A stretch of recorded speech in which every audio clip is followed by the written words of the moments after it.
Okay. Welcome back, everybody. It's the 450 Nationals at Millville, round number 8 of the Race Tech Nationals Dynamic Simulator. And it's the last chance qualifier in the 450 class because there's plenty of people to race the 450 class and not enough to race the 250 class. So these 6 men will be fighting for 4 spots into the motos. Armstrong, Caden Speck, Nathan Zaworski, Edward Moore, Austin Bear, and Andrew Wood all out there. Armstrong's on this? Armstrong is in second. He's right behind Edward Moore and Nathan Zaworski, joining us in the booth while he motos down. At some point when he makes it into the motos, we will ask him, how is the race leader looking as he laps you? And Nate will simply respond, oh, looks fast. Well, there's a 2v2 stroke in this race. Dang, we got Trileys going on over the catapult. I mean, the catapult. Edward Mora, Caden Speck, James Armstrong. Armstrong's on the 2-stroke.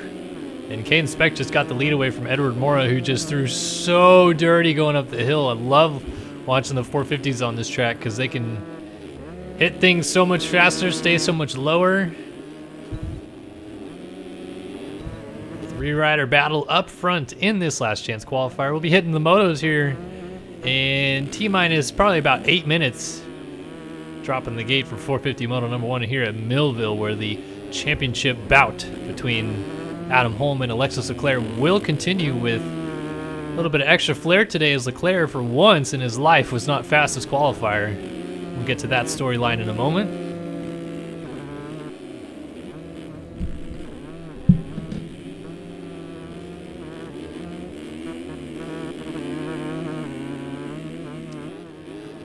Caden Speck, though, leading this thing, getting away. Edward Mora, James Armstrong, and Nathan Zaworski. Zaworski looking at a 10-second gap over Andrew Wood, holding down P5. Austin Bear all alone back in P6, another 10 seconds clear of Wood. 1 lap in the books, 3 to go. And, ooh, Edward Mora is down. Looks like he is not going to get passed by Nathan Zaworski, though. Zaworski on the prowl. So close he can almost taste it. Looking for a line on Mora as Armstrong on the 2-smoke down in the corner. Mora slides out and Zaworski gets a twofer. ET still runs, so round 2. Caden Speck still leads.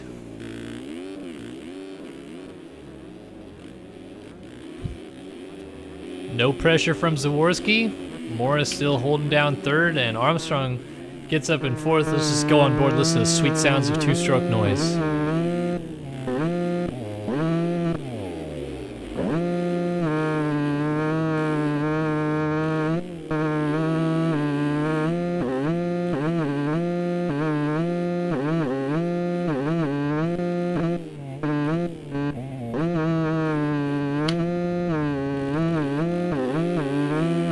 Edward Mora was down, so Armstrong's going to get the spot.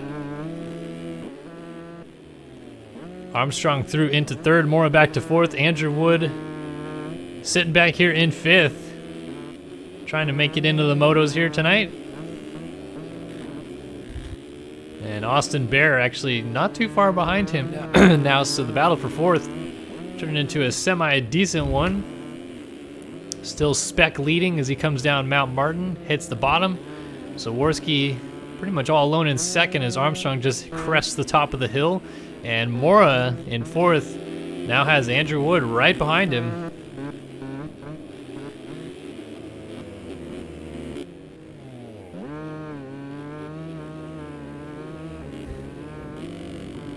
Oh, Wood looking down the inside on Mora, but not able to make the pass happen.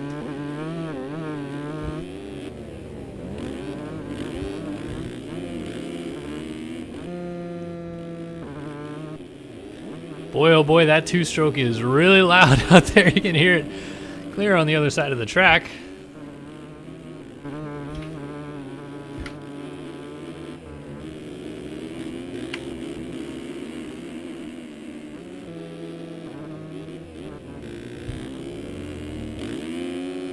Jet in chat wants to know, is a road on? Yes, it is.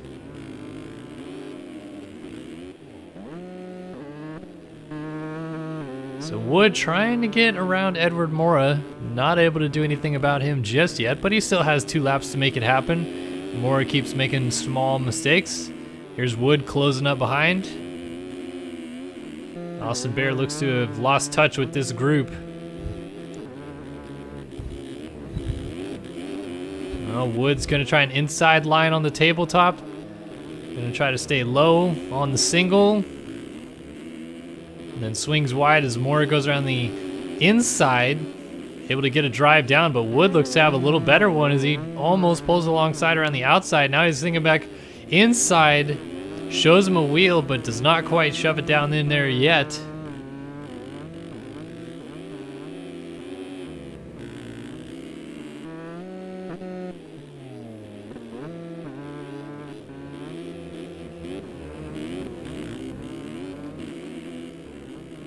Pressure is on though. Edward Mora wants to make it into this 450 program here this evening. Andrew Wood also wants to make it. Dualies, oh man, Wood threw it backwards nearly on the catapult.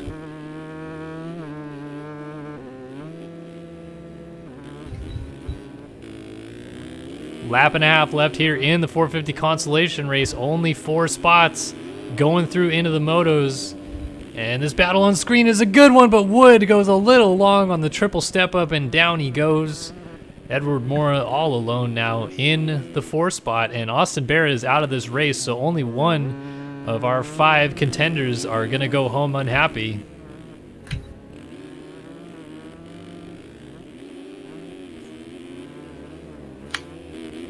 Caden Speck continues to lead though. He will get the white flag next time by.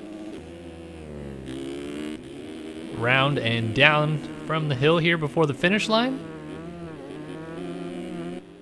Over the finish line he goes, a white flag in the air. Caden Speck trying to bring this thing home. Nathan Zaworski still holds down the 2 spot as he comes up over the line. James Armstrong trying to make that 2-stroke sing, but he is down in the final corner actually, so that's going to give Edward Mora an opportunity to move up to 3rd. Although Mora is going down in the final corner too, and he went down way harder. And here comes Andrew Wood. Mora trying to get going. Wood is into the final corner and through into the final transfer spot, so a change for that final transfer spot. Mora out, Wood in.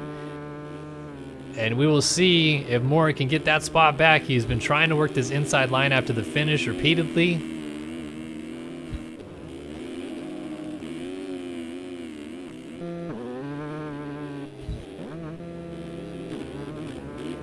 A little bit of a kick there from Mora as he goes after Andrew Wood. It's going to come down to the rollers here.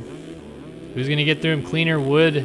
It's pretty clean last time through. Mora using that inside line, not able to get the same drive that Wood is. They're actually catching Armstrong. So Armstrong's not out of the water here yet. Wood has an opportunity to maybe catch him, pass him for 3rd, maybe set up an opportunity for him to make it in unscathed while Mora and Armstrong battle it out. It is still Wood on the bubble though as they head to the catapult.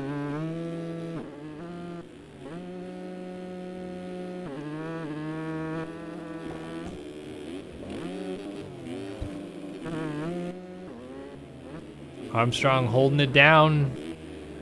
Wood giving chase. Still no pressure as Caden Speck continues to lead. Nathan Zaworski all alone in 2nd. Armstrong hits the uphill triple a little short, but able to make it no problem. Wood up over the triple, and now Mora.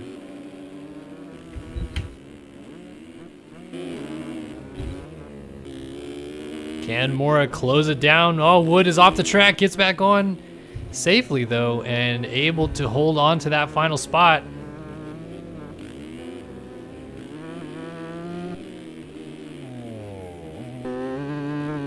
Looks like we are all set up front. Caden Speck wins the consolation race, so he's going through to the motos. with him. It looks like Zaworski will go through as he has no pressure from Armstrong. And Mora has moved up to 4th, so a change for the final transfer spot. Wood is going to try to fight back as he scrubs down around the outside. Does he get aggressive with him? We are about to find out. 2 corners left to go. Wood swings it around the outside, comes up nearly alongside Mora at the top of the hill. He shoots down the inside, and he decided to lay it in and not get dirty. Instead, Mora survives, and Wood is going to be kicking himself as Mora goes through into the motos with the final transfer spot. Wood outside looking in, and cuts don't change a thing, so Wood out, Mora in. Along with Armstrong, Zaworski, and Caden Speck into the 450 motos here tonight. Well, these guys haven't given me enough time to get back to my pit and fuel up my bike and arm pump still. Like, clearly you're not even going back to the pits, man. This is ridiculous. Just sitting on the track. I mean, you haven't even picked up your mechanic yet. Come on, man. How is Berluti supposed to get back? The Silver Fox has old legs, man.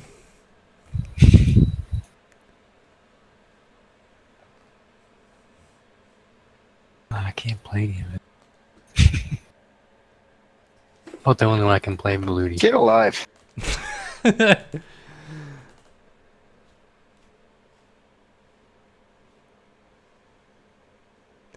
Berluti. Phoenix versus Suzuki. Not anymore. So here we go. 450 moto number 1 will be coming up next. We'll have a warm-up lap and then the motos. How's everybody doing tonight? See, we got roughly 70 people total watching the stream. Twitch and YouTube combined. Excuse me, numbers a tad down, but that's to be expected as the season goes on.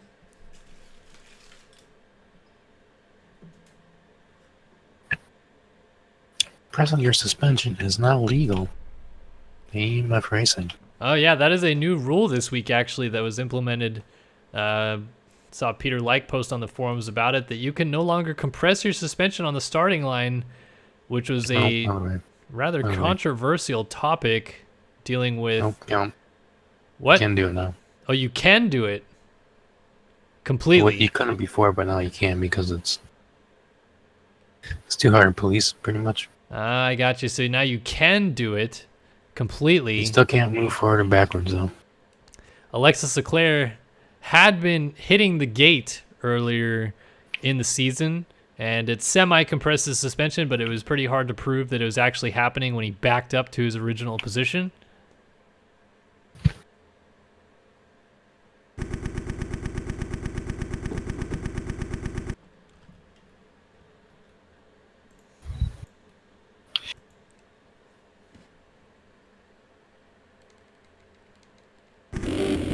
So here we are, 450 guys out on the track, getting ready for moto number 1, and give you a quick rundown of where everybody qualified here tonight at Millville for round number 8 of the Race Tech Nationals.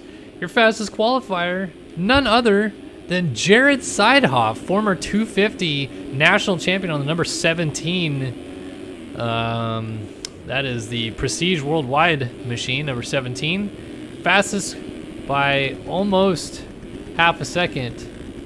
I'm sorry, over half a second. A 2:19.8 to a 2:24 for Adam Holm, 2:20.5 for Race Carlin, a 2:20.6 for Zach Prokop, and then a 2:20.9 for Alexis Leclerc. So Leclerc, first time we haven't seen him on the top of the sheets in a long time. And it is Seidhoff, your fastest qualifier. Of course, we're going to keep an eye on your championship contenders. Adam Holm, who is somewhere right here, and Alexis Leclerc. Give you an idea of the point standings before we get this 450 moto number 1 underway. 303 points is your championship leading total for Alexis Leclerc. Behind him, Adam Holm on 292. So only 11 points separate your top 2 in the championship. And we're going to see if Adam Holm can claw his way closer to Leclerc. He's lost out the last few weeks. He actually tied Leclerc on points at Redbud last week, though. So it's been evened out. And we'll see if Holm can now come out on top as we drop the gate here at Millville. We're going to see which one of our 2 championship contenders we can latch onto. How about Leclerc? So he is, right here in the middle of the gate, the number 7 machine. We are all in, and looks like no red flags, so everybody loaded in fine. 40 riders on the gate. The 450 class is set to go. The Millville National, live on SYS TV, is underway. Patented, huge start for Leclerc. He leads them all into turn 1. Jeremy Smith around the outside on the 4 right there with them, and a massive pileup taking down several riders in the first corner. Leclerc leads them though. Smith, and right there in third is Logan Leitzel. Jared Sideoff, fastest qualifier, in 4th. Eduardo Simos in 5th. I believe Adam Holm was down in that first corner scrum, so that is bad news for Holm, as everybody is already chasing Leclerc, who goes for the 3-3 in the Millville Rollers and gets it extra clean. Jeremy Smith, though, not losing touch with him early on here.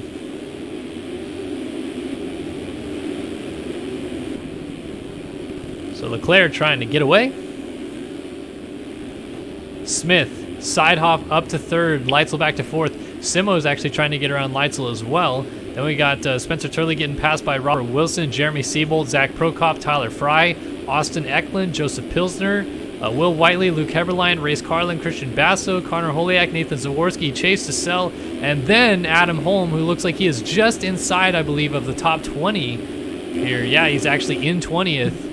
Just made the pass, though, into 19th. And it looks like he was rather clearly down in the first turn scrum as he goes after Nathan Zaworski right in front of him. Leclerc already to the top of Mount Martin, but he is under heavy attack.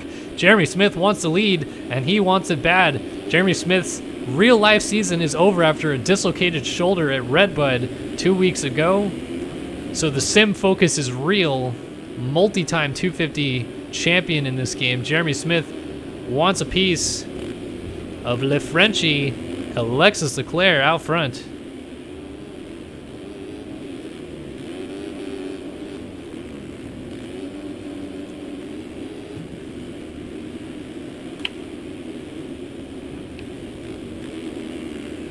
Small bobble from Smith has opened the gap for Leclerc. Sidehoff still has Leitzel, giving him pressure as we are still not even through the first lap yet. And all the chaos is already starting to kick off here. Leitzel applying the pressure to Sidehoff as Leclerc leads lap number 1 here at Millville.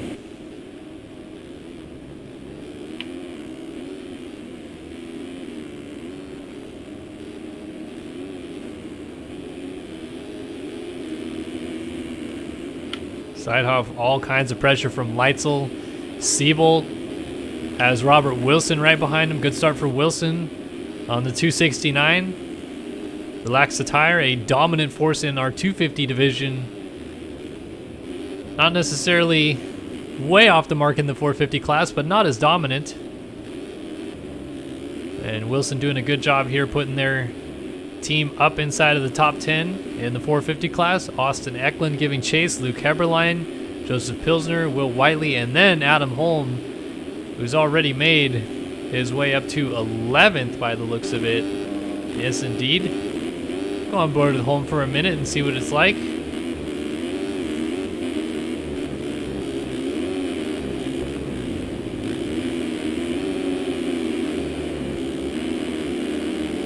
He's got guys all over him. Christian Basso applying some serious pressure to the 27.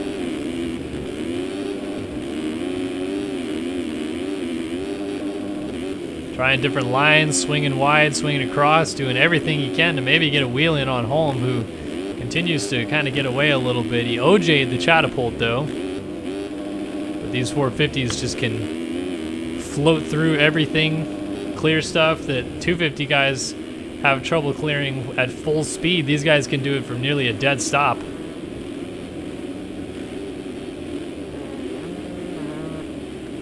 So Holm giving chase to Whiteley and Joseph Pilsner just ahead of him here.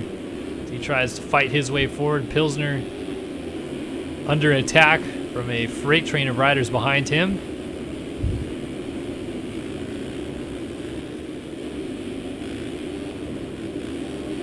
Oh, Whiteley looking inside, Holm looking even further inside there.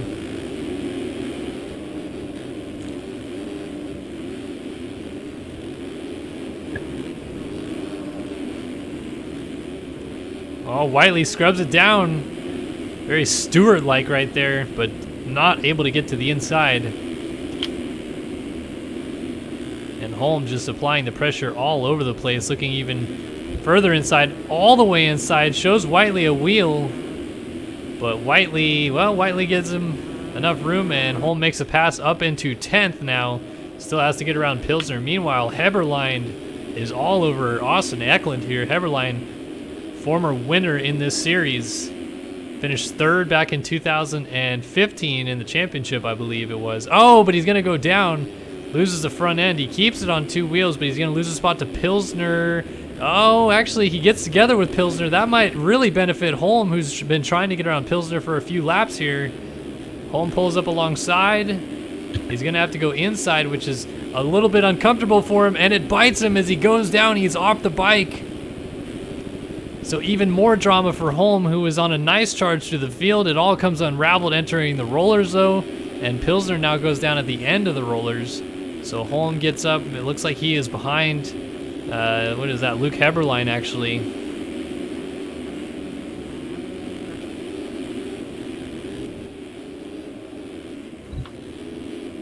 So it's still Leclerc over Smith, but I'll tell you what, Jeremy Smith is keeping this thing close. He is not letting Leclerc get away. A 2:23.4 last time by for Smith was almost half a second faster than Alexis Leclerc, who did a 2:23.8. And Smith definitely looks like he's going a touch faster here in the early goings than Leclerc.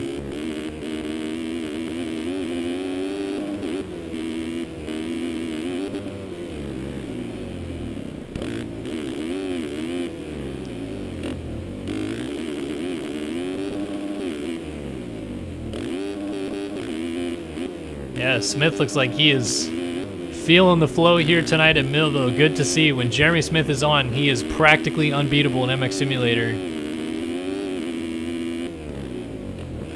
Always like telling the story about how, I mean, just to give you an idea how good Jeremy Smith is, he broke his wrist back in Supercross in 2016. Real life Supercross, broke his wrist.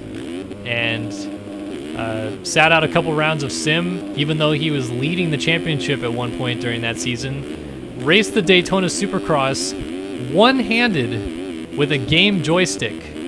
Qualified into the main. I believe he actually ended up finishing in 20th in that race, but still qualified into a Pro 450 main in this game one-handed. Pretty ridiculous, this guy here.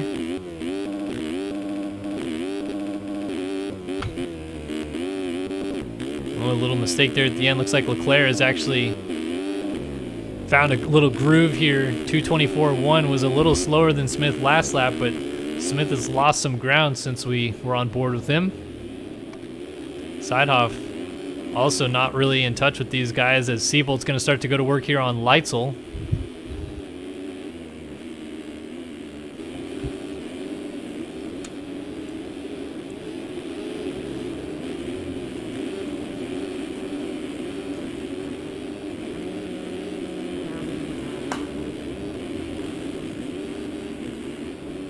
So Seibolt's definitely in striking distance of Leitzel here, but Leitzel has been riding really strong here in the early goings of this moto, creeping up to the 10-minute mark though. And as I say that, Leitzel has a huge moment, able to save it, but now that suddenly puts Seibolt right in his rearview mirrors. Oh, and as I say that again, Leitzel goes down in the off camber. So Leitzel gonna get going ahead of Austin Eklund still. Race Carlin also coming along with Eklund here.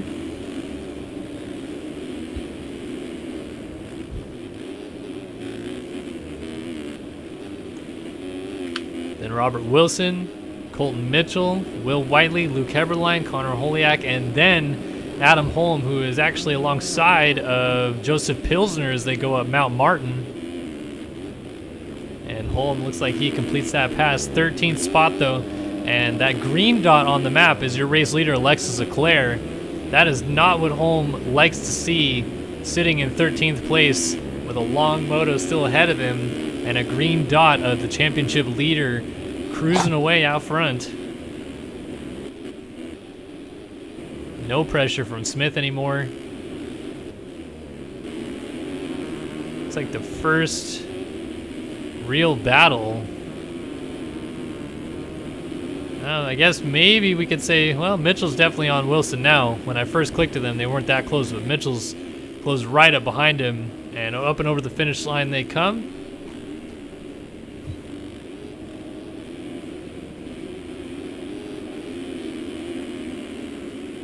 Again, a great ride here from Wilson. And oh my goodness, commentator's curse is biting these guys. Wilson with a slide out of turn one. Carlin through, Abberline through, but Abberline gets a bad kick. And Holiak also goes through, so Wilson gets going just ahead of Adam Holm.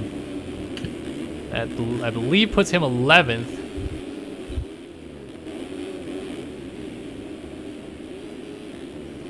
So Leclerc, Smith, Seidhoff, Siebold.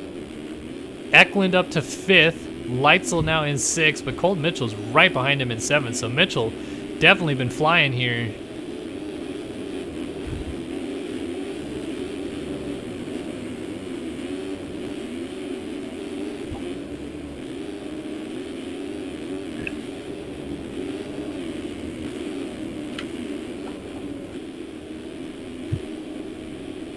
So Mitchell trying to keep Leitzel in his sights. Meanwhile, Austin Eklund is having an incredible ride here, holding down 5th early goings in this 450 Moto number 1 here at Millville. 11 minutes in, and he is looking smooth as ever. No immediate pressure from Leitzel behind.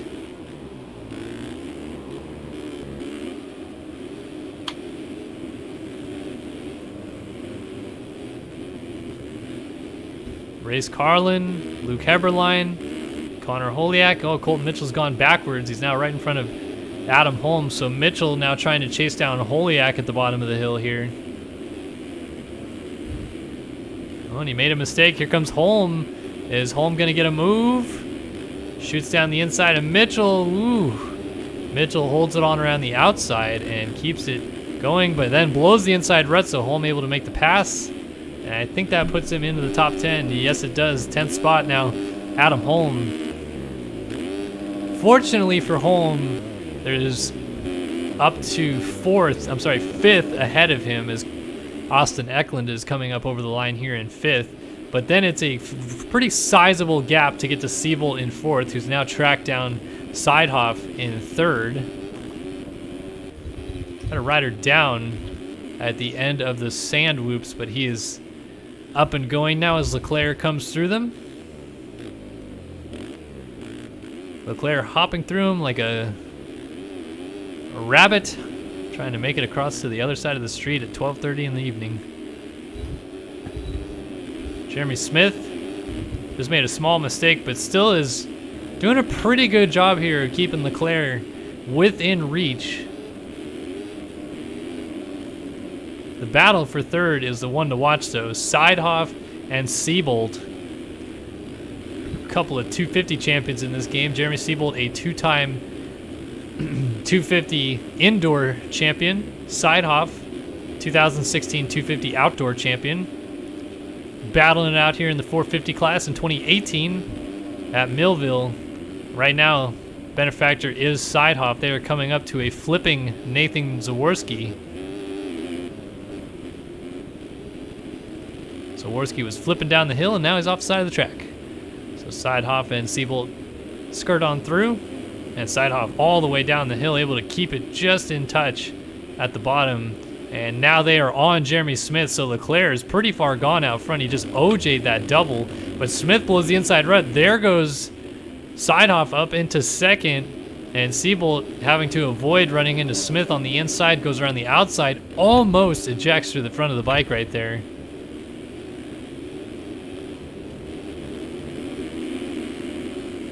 Oh, thanks, Alex. I appreciate it. Throwing me 100 cheers. Oh! Big yard sale for Jeremy Smith. Prestige Worldwide equipment on sale out the bottom of that hill right now.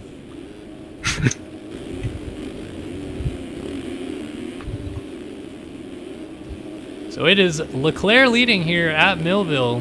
We're reaching the halfway point, which means, what time is it, Nate? Time to call Becco. Oh, I don't think so, Nate. I think it's time for Race Factor Gaming rundown. Top 10, top 20, top 30. Heck, maybe we'll go all the way through the field. It is Alexis Leclerc leading this thing. iLab.com, number 7. Cruising out front, making it look way too easy. Jeremy Siebold is up to second, number 19 of the MV Films crew. Jeremy Smith was in third, but he is down again, and he actually takes his teammate Sidehoff with him. So Smith down in third, Sidehoff down in fourth. Zaworski weaves on by as teammates get back up together. It looks like Sidehoff is going to take that position. So Sidehoff into third, Smith fourth for Prestige Worldwide. Here's Austin Eklund in fifth, but the general, Race Carlin, is putting the pressure on him, and he wants the position.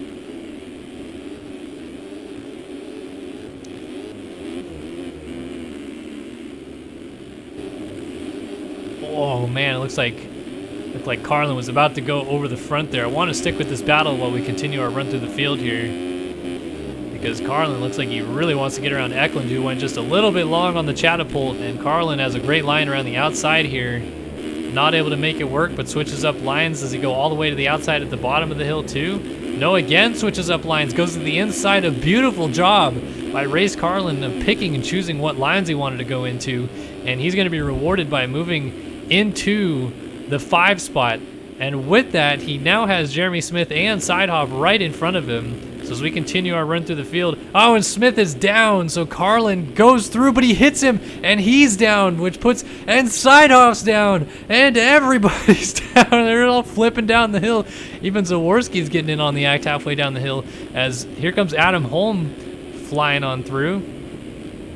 Holm's going to go around the outside of Smith, and he might get this pass done. Look at Adam Holm. He is flying through the field suddenly out of nowhere. Like Randy Orton, he has moved his way into 5th. And Adam Holm is going to look at making more points up as he goes after Sidehoff. So continuing run through the field, Jeremy Smith is in 6th now. Connor Holiak, Evergood team, is in 7th, number 21. Logan Leitzel, number 45, holding it down for the laptop game. Probably in some hotel somewhere with the world's worst internet. But he is holding down 8th and looking strong doing so. We just saw Race Carlin almost move his way up into a podium position before yard sailing down the hill. He is back to 9th. That puts Luke Heberlein of Rival Decal inside of our top 10. Continue on back there, we see Robert Wilson in 11th, Chase Blakely 12th, Daniel Mills in 13th, Joseph Pilsner is 14th, Whiteley back to 15th. Here's James Schuler, he's in 16th, right ahead of Reed Young, who is in 17th, 18th for Eduardo Simos, and 19th for Zach Prokop, and top 20 for Bobby DeSelle. Chase DeSelle finished 3rd in a moto last week at Redbud, but right now just barely scoring points. Cameron Lee, Craig Richards, Fernando Andrade, Colton Mitchell, Reno Brennan, Peter Like, Charles Gable, Dylan Copeland, Devin Davis, Jay Turner, Christian Bassos, Spencer Turley, Ethan Parks, Edward Mora, Tyler Fry, Billy Kunitz, Nathan Zaworski, James Armstrong, and Jeremy Cohenauer, all outside of points. Zaworski is actually behind somebody who's rage quit. Come on, Nate, what are you doing? Crashing? You crashing? Man, I'm waiting for people to happen to me. Oh, Leclerc is... Whoa, man. Leclerc with a scrub there, almost over the front of the bike. That was nearly a big crash for the number 7 which definitely could have shaken things up a little bit. Siebold might have just gotten to him. And now Siebold actually goes down, so he is high standard on the outside of that rut there. And oh my goodness, they are so far ahead of the rest of the field. This is maybe a good time to do a run through the field because you have no idea. This is ridiculous how far out front these guys are right here. So we'll take a look at Leclerc coming through here, and we'll do a quick little run through the field. So there goes Leclerc, your race leader.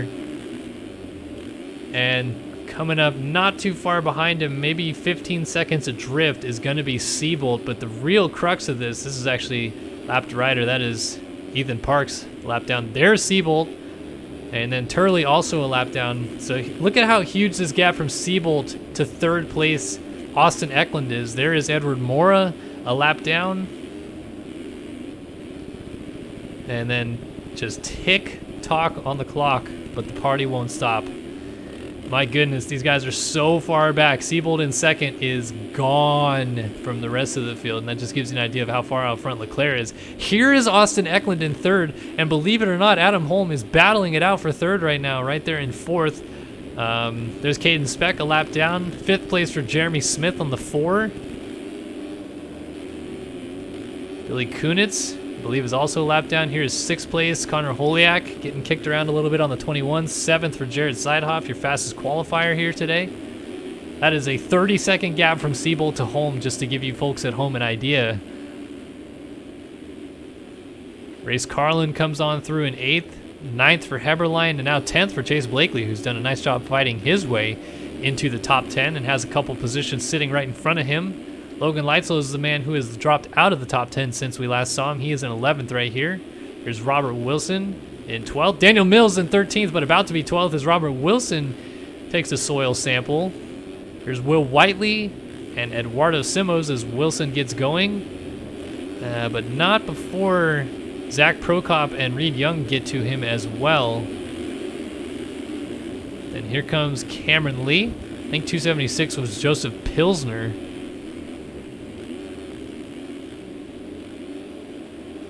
There's Tyler Fry, Fernando Andrade. That is, I believe, Dylan Copeland in the background that just hit the deck. And that is Bobby DeSell, Peter Like, Colton Mitchell, Nathan Zaworski. It was Dylan Copeland, Reno Brennan, and Devin Davis coming on through. Didn't catch the number on that rider behind them. Oh, now that's actually Dylan Copeland on the 67, so maybe that was their teammate. And here's Alexis Leclerc coming through. So that's been a lap through the field, just to give you an idea. Jesus. Nathan Zaworski having some issues as Jeremy Siebold is trying to run down Alexis Leclerc. And I'll tell you what, lap times suggest that Leclerc has run into a little bit of a problem here of late. 234 last time around. We still have 7.5 minutes plus 2 laps to go, and only a 10-second lead right now as Siebold is trying to close up on Leclerc.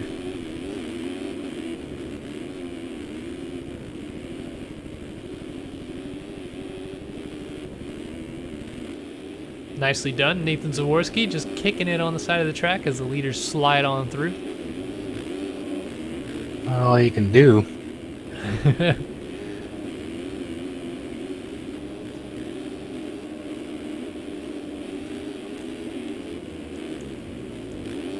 Jeremy Smith, Austin Eklund, and there's Chase Blakely, who, kind of like Devin Ryan in the 250 class, just quietly works his way into really good points-paying positions. I believe he is now sitting in the 7th spot, and when I first saw him, he was outside of the top 15, I believe, so he's done a nice job to work his way up into here. He's actually 6th, my apologies, ahead of Seidhoff, who is coming right behind him through the rollers. Oh, and Abberline is down entering the rollers, so there goes Carlin, and Holiak also went through. Leitzel, Whiteley, Simos. Some guys still having some good battles inside of the top 15 here as Carlin's down at the end of the Millville rollers.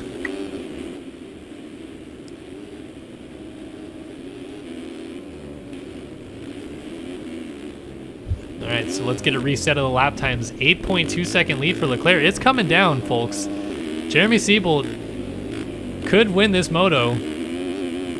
A 2:27.3 for Leclerc, so not a very clean lap, and he seems to be kind of struggling around the track a little bit.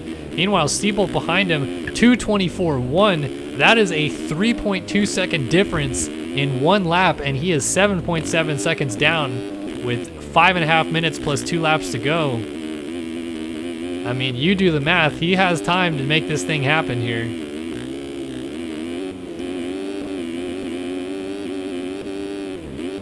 And he looks a lot smoother than Leclerc. When we were briefly on board with Leclerc there, he was definitely getting kicked around a little bit. Leclerc's strong suit seems to be the rollers here, where he's able to triple through them. These guys kind of just plow through them. But Leclerc able to get a nice line going and triple through him. Siebold just kind of plows him, as I said, but it looked like it actually gained him time right there. He actually brought it down to nearly just 7 seconds, and his momentum through here is amazing.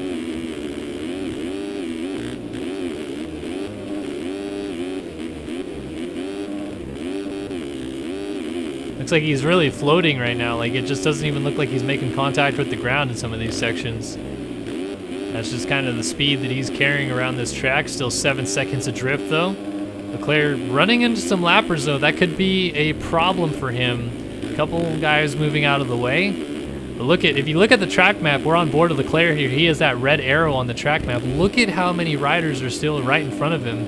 He's kind of cleared a little group of lappers back at the beginning when he started lapping people, but now coming up on quite a few guys and still having a couple issues with maybe getting thrown over the bars.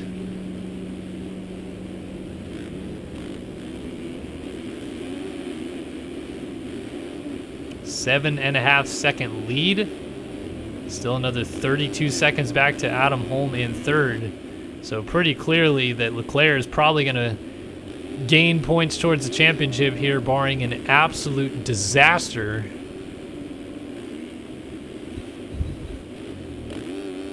But Siebold definitely wants to try to pry this win away from him if he can. And Siebold is one that can do that to Leclerc. Definitely has the speed to do it.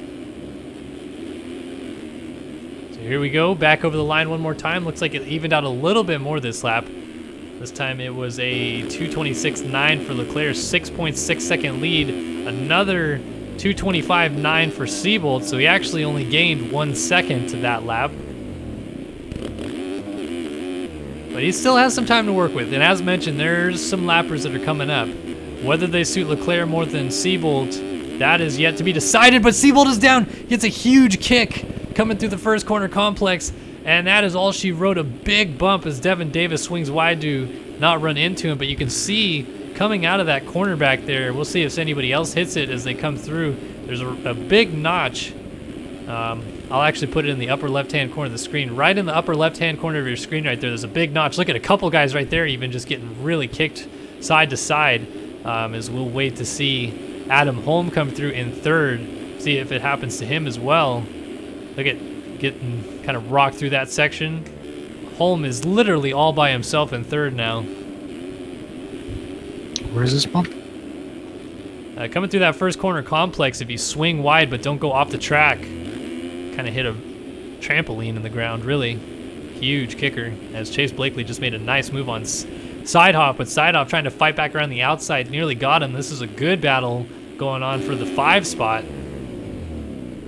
Going board with Sidehoff is, oh my goodness, he just came in and absolutely destroyed Chase Blakely. What in the heck was he thinking right there? That was a huge block pass out of nowhere. I mean, I guess it's late in the race, but you've got to be kidding me with that. That was ridiculous. Oh, and there's that trampoline reaching up and biting Luke Abberline right in front of Blakely.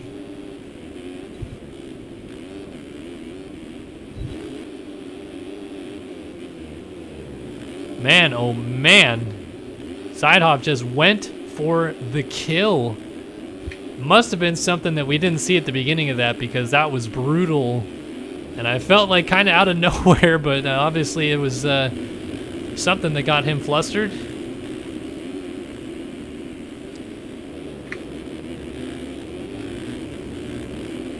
So Leclerc continues to lead, but here's those lappers I was talking about. It really doesn't matter now that Seabolt's too far back to do anything about it, but these lappers are kind of in a battle amongst themselves. They're not going to be as inclined to move out of the way for Leclerc.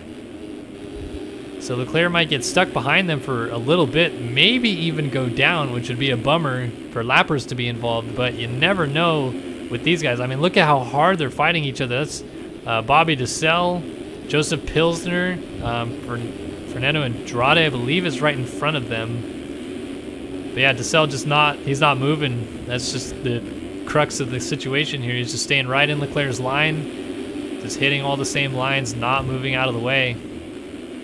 As Andrade gets a little sideways and Leclerc is trying to split through both of them. And he's gonna go down, so he did make a mistake kind of on his own. I guess it was a little bit forced because DeSalle was not moving, but now suddenly Leclerc hits the deck and maybe we have a race brewing here just past the 30-minute mark, so 2 laps to go next time by. And Leclerc is going to still have to make his way around those lappers. A 7.3 second lead, so it literally evened out from before the crash that Seabolt had.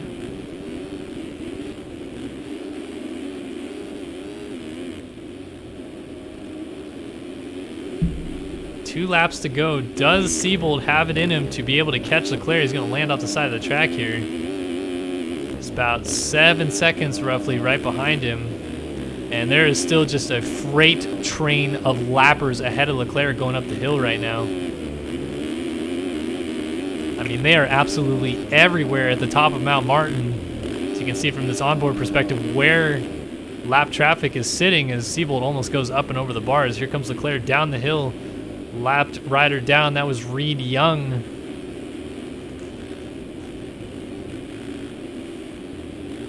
Certainly these guys will be getting the blue bar on the bottom of their screen to tell them move out of the way. Race leader is coming, but very clearly ignored blue flags from Bobby DeSalle. Perhaps cost Leclerc some time there. Rider down. Leclerc almost jumps on him. It looked like that was, I don't know, tell me, I don't think that was Eklund, but definitely a rider on a Kawasaki down. So here we go, 2 lap board will be out, and still tons of lap traffic mixed in here, and Seabolt is definitely coming, my friends. 5 seconds down, 2:35.8 to a 2:26 flat, still lappers all mixed in here. Looks like Leclerc has cleared quite a few of them.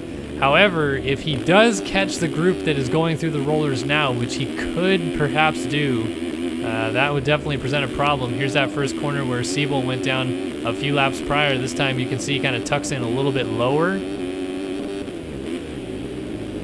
Bunch of riders down mixed in here. That's Bobby DeSalle now cleanly out of the way of Leclerc and Seabolt so they can continue their fight out front.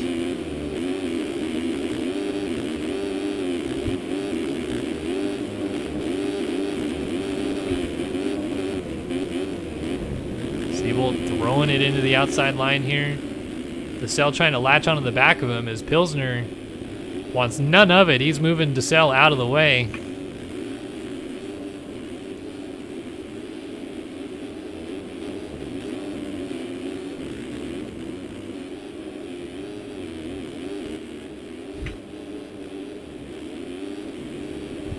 So Leclerc to the top of the hill, 6 second lead, lap and a half to go, and kind of likely, well, he's going to get to some lappers still. Probably another 4 to 5 lappers before this thing is over. And obviously they weren't too kind to him the first time that we saw him mix up with a few lappers, and it's coming up to a group of lappers that are all right together, actually. There's 3 or 4 riders mixed in coming down Mount Martin.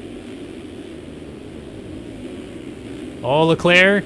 Oh my goodness, a huge mistake. Ends up in the bales coming down Mount Martin. Somehow doesn't lose that iLab.com machine from underneath of him, but it was dangerously close as it got kicked around. So here he comes to some lappers. Oh, looks like Seabolt went down. He has definitely lost quite a bit of time there. And little too late for Adam Holm, but he has made a huge push to try to get to the front late in this race. 9 seconds down. from race leader Alexis Leclerc is Jeremy Seebold, but only 20 seconds down now from Seebold is Adam Holm, who, like I said, has just made a tremendous push forward. Ryder's down in front of Leclerc. Oh, wow, that could have been disastrous. And actually, Seebold's going to jump right towards them. They're going to just be getting going. Wow. Just got out of the way in time. That's Will Whiteley. So Seebold's still pushing it just in case a Leclerc crash maybe happens on this last lap. But the white flag is waving. Leclerc just made him... he just made him another mistake. His little nuanced things that put guys on the ground pretty quickly. Leclerc's so good about riding out of him, but he's not going to ride out of that one. He's down, and the whoop monster stands over top of him, laughing as Leclerc hits the deck in the rollers, and Seebold goes to the lead. Leclerc is trying to get going. He moves the whoop monster out of the way, and he is now back into second. Jeremy Seebold has been gifted the race lead on the final lap of the race. And Leclerc's down again. He's down again at the end of the sand whoops, and he is having some issues. Not sure what is going on, but Adam Holm is merely 5-6 seconds behind Leclerc. This could be a huge swing if Adam Holm is able to actually claw some points back away from Leclerc in the championship. Leclerc has to settle down, but he's not. He keeps making mistakes. Holm almost goes into a downed rider on the outside. Something has happened to Alexis Leclerc. He definitely looks like he is out of his comfort zone. What is happening up front as Jeremy Seebold pulls away?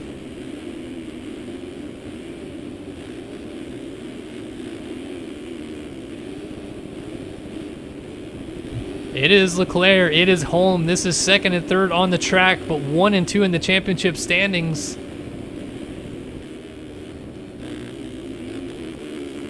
Less than half a lap really to go. This is where Leclerc almost crashed a lap prior, but he looks like he's taking it a little bit easier. Holm definitely pushing the envelope, flying down Mount Martin here, trying to get to Leclerc. It is all Seebold up front, but the drama is in the second and third. Look at how close Holm is, and there's lappers right in front of Leclerc that are not moving. Will Whiteley and Reed Young. Whiteley swings wide to allow Leclerc through. You can see Holm in the background. Up front, Jeremy Seebold comes through, slices and dices his way, and wins 450 Moto number 1 here at Millville. It is still on. Here comes Holm. Can he get to Leclerc? I think he's going to fall just short, but what an effort.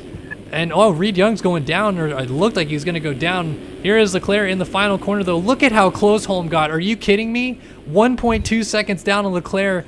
A 2:25.5 was his fastest lap, and he did a 2:25.8 on the last lap of the race. Unbelievable.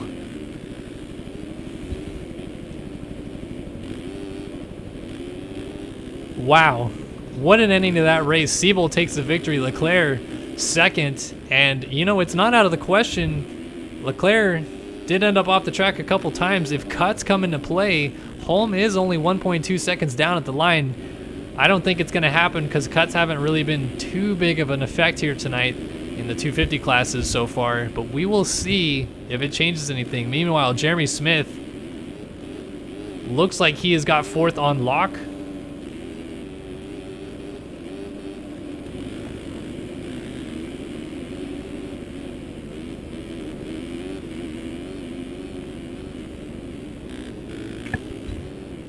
Chase Blakely is going to bring this home in 6th, and Seidhoff just went down, but he has plenty of time. Definitely spread out a little bit more back here. Holiak is still within striking distance of Race Carlin. A couple corners to go, though. Looks like this has all been kind of decided here.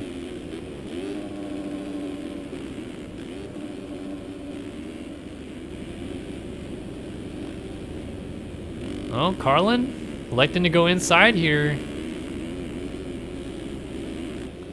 Doesn't look like Holiak's going to quite get there, though.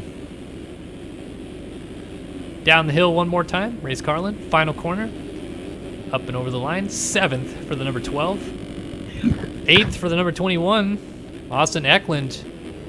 Not the top 5 he was sitting in earlier on, but still a fantastic ride nonetheless. Ends up top 10 here with a 9th out of the number 85 Transmoto ride, and Prokop ends up in 10th. So that's a pretty good ride for Prokop to fight through the field. Look at Leitzel and Mills having a duel to the to the line, and they get together. Mills stays up. Leitzel hits the deck. So Mills is going to slot into 11th. Leitzel looks like he's got 12th locked up here.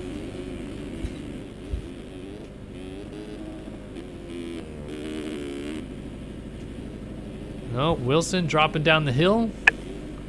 Going to be the last guy on the lead lap and gets the 13th here. Simos. And Holm did get Leclerc on cuts. Holm got Leclerc on cuts by, wow, a lot. Leclerc had 6.4 seconds of cuts. Holm had 1.2 seconds of cuts, but still 6.4 for Leclerc. Holm gets a much needed 2-point swing in his favor in this championship hunt. That's going to help him out. It brings the championship points down to a 9-point gap between him and Leclerc going into Moto 2. We'll keep an eye on that. Further back, it looks like Prokop got a spot on Eklund, so Eklund drops back to 10th, and then Wilson got a spot on Leitzel, so Leitzel back to 13th. Everybody else stayed the same, so we had Abberline, Reed Young, Will Whiteley. Well, actually, DeSalle lost a spot to Cameron Lee, and Reno Brennan, who had finished 20th, apparently got docked several positions, and Craig Richards will end up 20th despite crossing the line in 22nd place. What in the heck is happening here with the cuts? They are all over the place.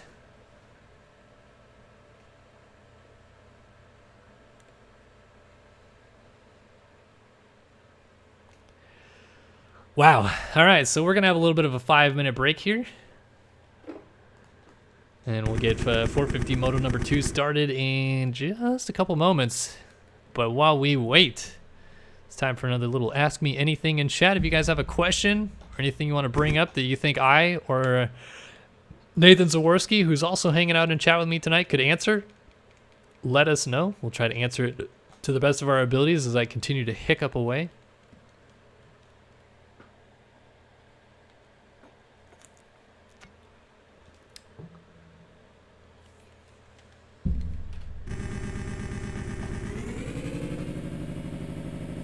Yep, 5-minute break.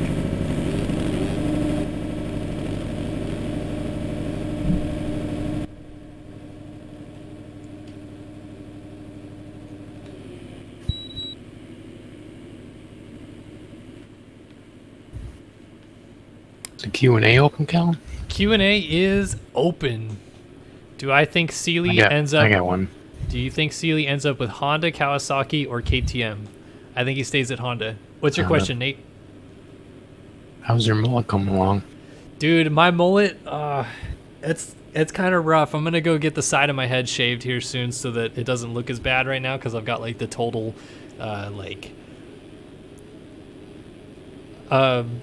what's that haircut that, have you ever seen the show or the movie called We're the Millers? Where, nope. Anyway, he gets a haircut in that where he says like, give me a haircut that looks like I'm like a middle-aged man that doesn't want to go to work or something like that. He has like some spiel. My hair looks like that right now. I need to get the side of my head shaved so I have a little bit of party in the front and party in the back going on, and then I'll get the business in the front look going, party in the back at Redbud. All right, let's see. Tet in chat, by the way, says that you're the smartest, cleanest, and nicest rider in the world, that you're the best lapper he's ever come across. Will J-Mart ever make it back? Yes, he will. He's expected to make a full recovery. Have I ever been to Bakersfield? Yes, but only to drive through it to go to Vegas. I've never stayed there for any reason. That the guy was talking about me? Yeah, he was talking about you. Oh, man. This guy says, I think you should ride with your friends.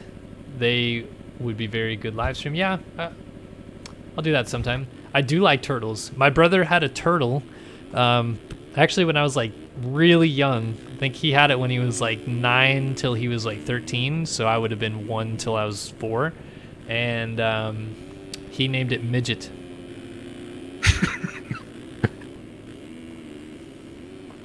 Who do you want for the 450 Moto 2? Whoever wants it the most. That's who I want to win. Yeah, I'm trying to grow a mullet for Redbud Motocross the Nations. Let's bring back bowl cuts. Let's not. How did the frog feel when he broke his leg in half? Unhappy. Will Suzuki still be manufacturing bikes in 10 years? I think so, because Suzuki North America went out of business 10 years ago, and they're still producing dirt bikes now. I mean, that was a huge hit for Suzuki when the economy crashed and North America went out of business, and then it was even harder when the tsunami hit Japan in 2011. That almost ruined them, but they're still making motorcycles, and I can't see them not sticking around. I mean, people talk so much crap about Suzuki, but if you look back in the last 13, 14 years, I think Kawasaki might have them edged now, but Suzuki won the most 450 championships. Yeah. Well, that and Suzuki themselves, besides motocross, they have so many markets and money and like mopeds and street bikes and stuff that it'd be really hard for them to just shut down. But I see where they're coming from, because they completely seized car manufacturing. I think they make like limited amounts of cars still, but they used to have tons of cars. So, you know, they completely scaled down cars. Yeah. I could see them stopping motorcycles, but I don't know. Yes, I am answering chat, Dwight Easy E. Who's my favorite MX Sim player? It has to be Nathan Zaworski. Oh. Bless you. Anyone know what moto they're going to be on? Yeah, 450 Moto number 2 is coming up.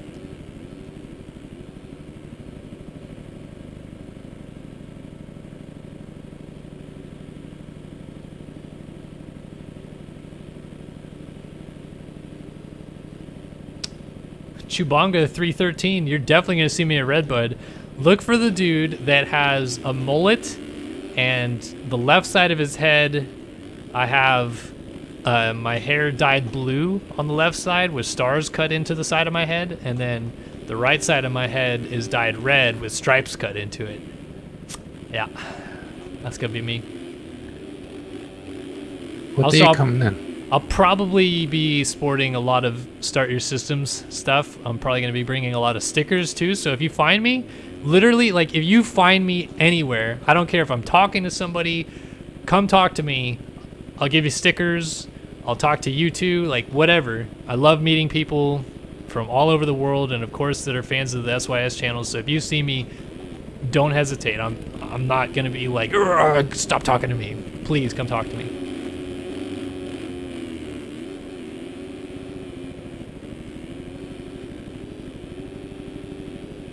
I'm going to be choked to death from the kids. I don't know. Harley Davidson manufactures in China or Mexico now. I didn't necessarily hear that, but I mean, I could believe it. Nate, they have the headquarters right next to you. Do you know that? I'm not sure where most of their product is made. Their headquarters are in Milwaukee. I work right by one of their plants. Actually, two of them are right by me. But I don't know for sure where most of their bikes are assembled. Yeah. Millville in real life predictions. Marvin goes 1-2, Tomac goes 2-1, and Amart goes 1-1. Let's see. You going to Redbud in October? Yes, I am. I'll be there. Find me. Who is the OG MX Sim player? August Sanders, UID 2. Can you stream MXGP3 or give tips for that game? I mean, I did a lot of gameplays in MXGP3, so you could go back and, because this is YouTube chat that I'm answering, you can go back and look at all the YouTube videos I've done, and I feel like I answered quite a few questions about the game through all those videos, so either that, or I might bring up a couple videos from it still. I'll see. Did I know Canadian Arena Cross uses MX Sim for their track map? Yes, I do. I know the guy that makes those track maps. His name is James Andrew. He stayed at my house for like 3 weeks back in 2014. And then I've been to Supercrosses with him before. Normally he's a nice guy, but he was like a super dickhead to me last time I talked to him, so I'm not fond of him right now. It's a long 5 minutes. Can you do bike skinning tutorial? I know you got one already, but like an in-depth one. I mean, that's about as in-depth as it goes. Like, bike skinning is really tedious, so unless I, like, I don't know, did like a whole 2-hour, 3-hour long live stream, it just takes too much time. You need program-specific tutorials. Yeah. What's my favorite bike? If you're talking about sim, just any 450, probably the Husky 450 right now. Real life, my favorite bike actually was my KX100 that I had when I was like about 12 till I was 14 years old. Definitely like that bike more than anyone that I have right now. KX125. Come on, guy. The KX125.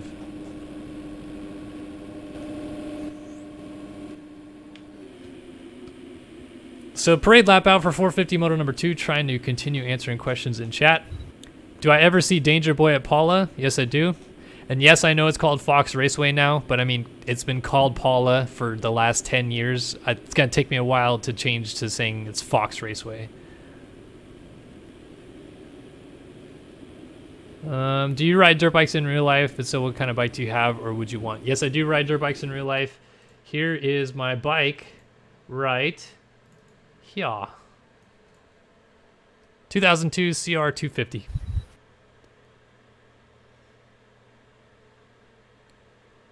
Is MX Simulator your favorite game? It was for a long time. I mean, I have so many games I play right now. I don't know if I have one favorite, but I mean, from like 2012 till 2016 or 17, Sim was definitely my favorite game. So we're loading into 450 moto number 2 right now. Any other questions I missed? Favorite MX Sim track and ride to mess around on, or just favorite MX Simulator track is a track called Sorrento Hills. It was created by Checkers. I still love going and playing it every once in a while. It's a really good track. Did I miss anything else? Favorite lesser known 90s motocross racer. I wouldn't say he's lesser known, but Ezra Lusk. All right, here we go. It is time. 450 Moto number 2 live here on SYS TV. Let's drop the gate in Millville, ladies and gentlemen.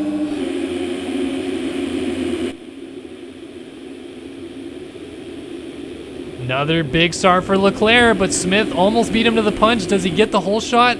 I think he did. I think Jeremy Smith is going to be credited with the whole shot, but Leclerc shuts the door quickly. This time, a good start for Holmes, so we'll see how that goes, but Leclerc is sprinting out front. He is flying.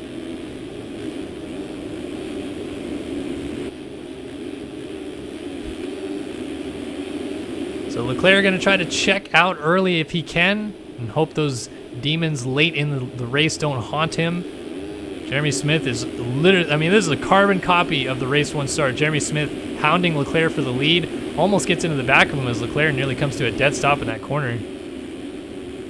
Oh, and Smith blows the outside corner there, so it swaps. It's now Leclerc, Seidhoff, DeSalle, 1, 2, 3. Oh, and Seidhoff cross ruts DeSalle into the back of him. Look at all these riders together. There is 4 of the MV Films Hondas right here, I believe. Actually 3. Siebel right behind Holm, ahead of Carlin. They're right behind Jeremy Smith. About 78 guys were in the air off the catapult at the same time.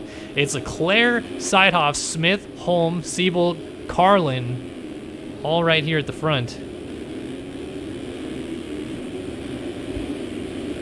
Oh. Sorry. Well, what happened?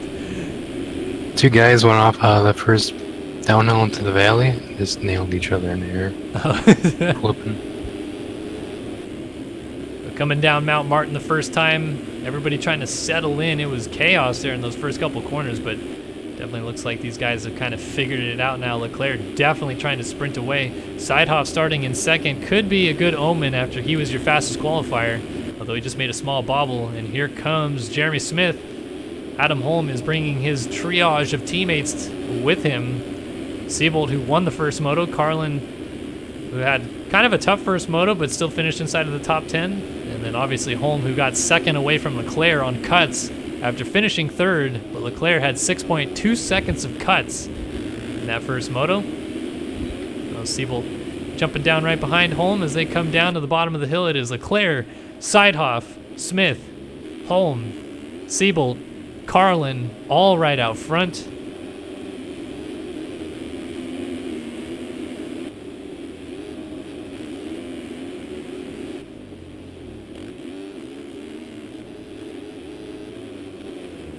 So Smith putting the pressure on his teammate here, Seidhoff. Tons of pressure being applied to Adam Holm by his two teammates.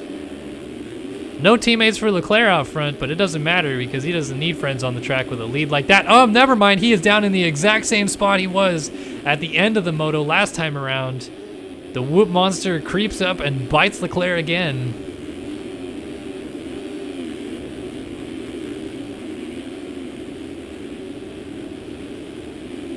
So here we go. Seidhoff assumes the race lead from Smith, Holm, Siebold, Carlin, and then Leclerc. Well, this is going to set up for a pretty good race if I've ever seen one. Leclerc definitely going to have to push the envelope, doesn't want to lose too many points to Holm. This could be a good opportunity for Holm to maybe even take a victory away from here and perhaps take the points lead if things fall his way. Of course, Leclerc has had a real hard time not finishing on the podium. I mean, it's pretty easy for him these days, it seems. Quick question in chat is, do I watch Canadian motocross? Yes, I do. And I support Dylan Epstein because he's really good friends with one of my really good friends, Todd Gutierrez. Epstein's a bad dude.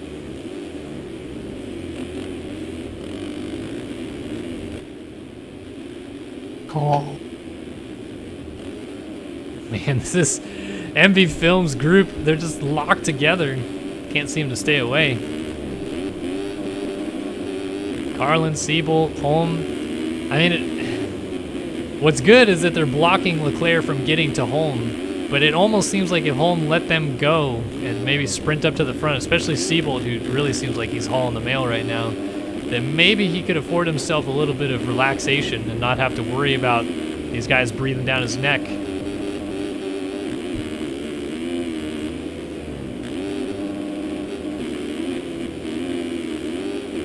Right behind Carlin is Leclerc, though. Leclerc giving all kinds of pressure to the general. 5 Americans lead. Leclerc's down again. He's off the bike too, and that's going to be a huge change once again as a couple more riders slide on through. He is going to get going. Looks like ahead of Simos, but he did cut a couple timing gates, so I'm sure that might come back as cuts. We'll see though. Oh man, Leclerc definitely looks a little less than comfortable through those rollers this time.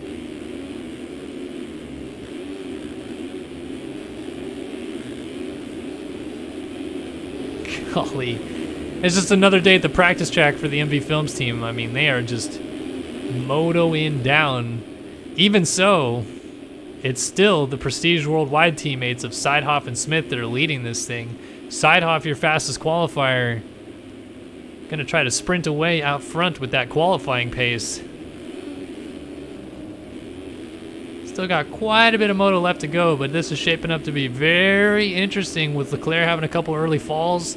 Holm with a good start this time around. He did not have a good start last time. He was down in that first lap scrum.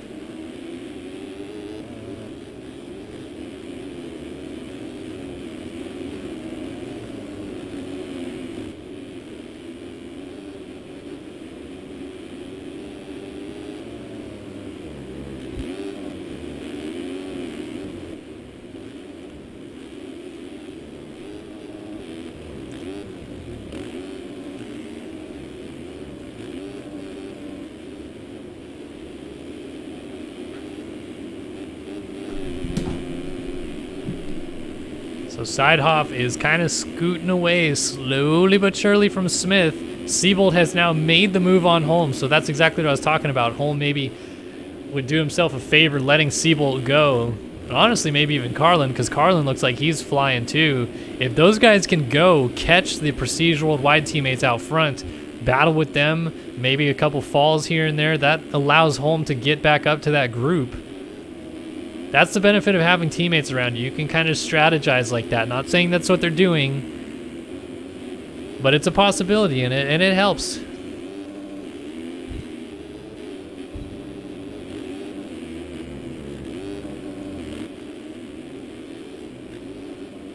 Look back, see Logan Leitzel, Eduardo Simos, and Connor Holiak with Zach Prokop right behind them. Then Leclerc, who is in 10th now. This is not the moto Leclerc was hoping to have, and he is still struggling. It seems like, I don't know if he made a suspension adjustment or not, but he definitely doesn't look as kind of fluid on the track as he was in the first moto, getting some kind of bad kicks. He's going to get a spot as a rider went down off the track back there. That was Connor Holiak, who's on the other side of the berm. He's actually laying in Spring Creek over there.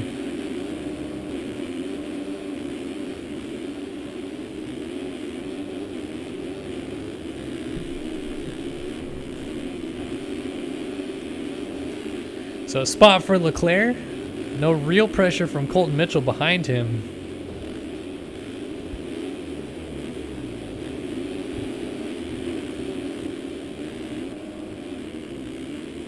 And there you go. Holm did, I don't know if he allowed Carlin to go through, but at least Carlin is ahead of him now. So Siebold's going to go try to run down these two leaders, and he's already doing a pretty good job of catching Smith. He is just laying it down.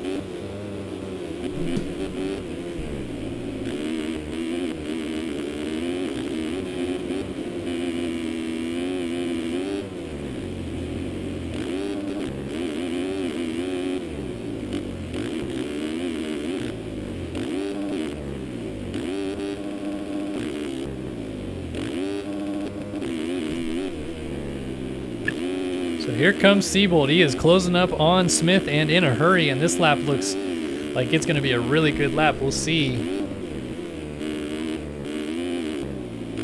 Coming down the hill here, you can see Sidehoff going up over the finish line. 2:22.4 for Siebold. That's getting close to the qualifying laps that they were running. A 2:22 flat for Sidehoff is still the fastest lap of the race, but he did a 2:25.1 last time through.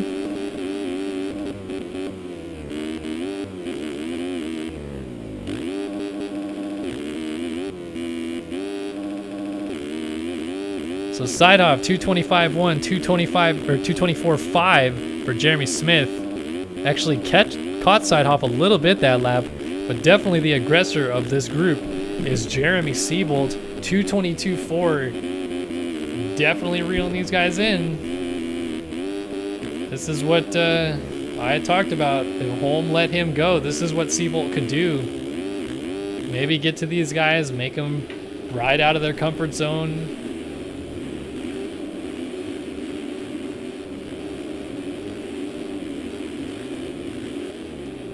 So Holm is up to 4th now, so Carlin must have gone down or made a huge mistake, as Holm is now ahead of him. Leitzel still dealing with a little bit of pressure from Leclerc.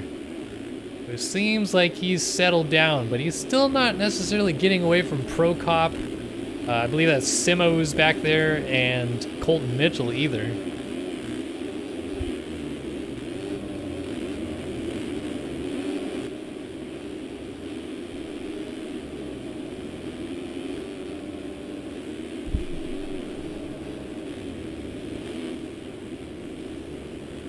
Couple early crashes for Leclerc here have really hampered him. And it was a couple late crashes in the first moto, if you remember, that kept him not only from winning the race, but from actually gaining points in the championship. So we'll see if those continue to persist late in the race with the track breaking down. This line too, where he jumps off the track right there, that's actually hurting him a lot as Prokop goes down. We saw Leclerc get 6.2 seconds of cuts in the first moto. If he keeps doing stuff like that, landing off the track here and there, taking a line here and there, he's going to get those cuts coming back to haunt him once again.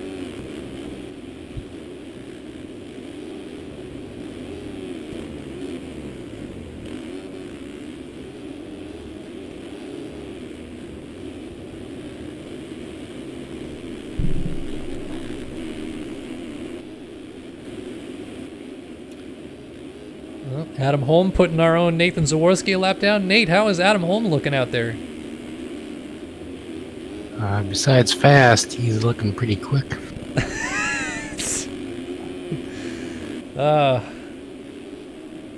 Good stuff from Zaworski. Siebold has got his way around Jeremy Smith.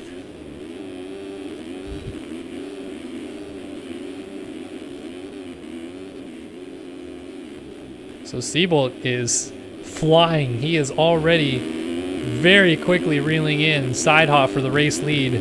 2:23.4 to a 2:25.3 out of Sidehoff.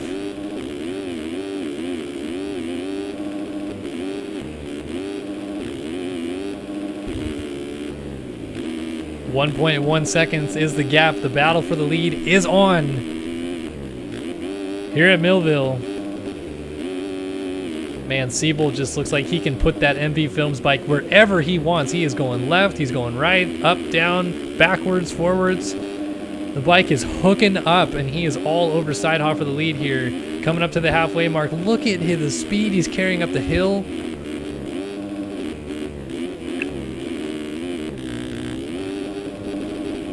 Oh, and he's going to go down. He got a bad kick off the top of Mount Martin, and that is not a good place to go down because he rolled for quite a long time. So Smith is going to go back through, and Holm is going to just get there. I don't think he's going to get the spot back away. So Siebold has it all to do again, just when we were talking about Holm letting Siebold go early in the race to go catch the leaders. It's literally the same scenario presenting itself again. 1, 2, 3, 4 is the same order they were in about 10 minutes ago, and Siebold's going to go try to reel in Smith again, and then maybe have to try to get Sidehoff, who's even further up the track than he was the last time we discussed this scenario.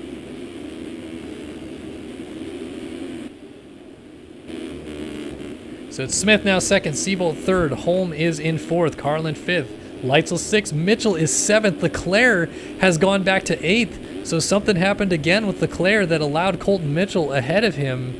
And of course, if you watched the Moto Option Supercross series earlier this season live on SYS TV, you saw an epic duel to the finish line between Alexis Leclerc and Colton Mitchell for the championship. They entered tied in points at Las Vegas.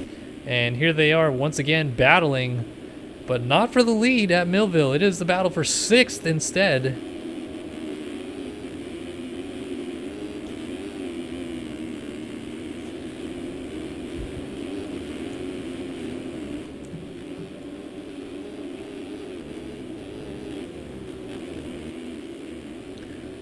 Mitchell's actually catching Logan Leitzel here. Leitzel's having a pretty good second moto, but he got gobbled up by Leclerc before Leclerc went down. And ooh, Leitzel's getting a bad kick.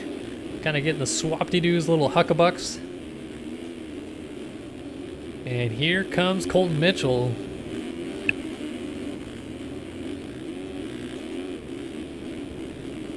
Definitely looks like Leclerc's kryptonite has been those whoops.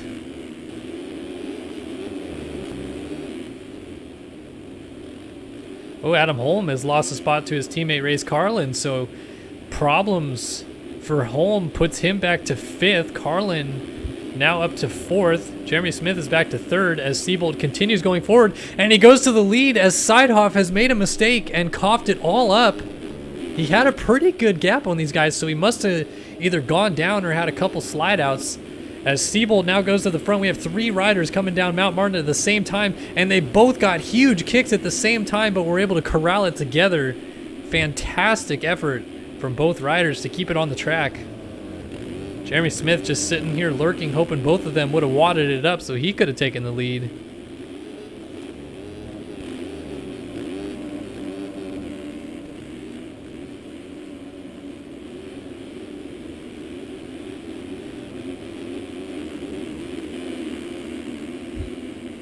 Pace at the front is very high. Jeremy Siebold, Moto number 1 winner. Don't want to give him this opportunity to lead because he might just take off and run with it, especially with the pace he's been running. But Sidehoff trying to keep him honest. Smith has lost a little bit of ground, ever so slightly.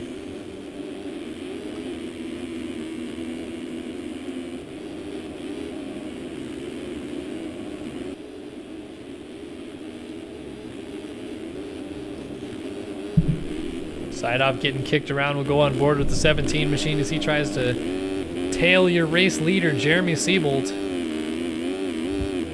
into the Millville Loops. The classic Millville Loops.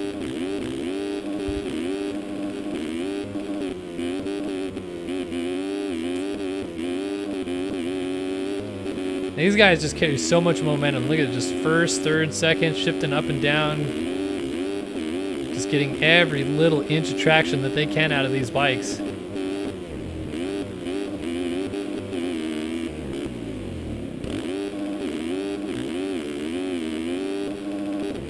And look at how quickly Siebold is getting away here from Sidehoff. So let's scoot back actually. Leitzel's going down. Although he almost saved it. Didn't actually fall off the bike, which is pretty incredible. Let's go on board with Leclerc as he tries to bring us home for one whole lap on board here.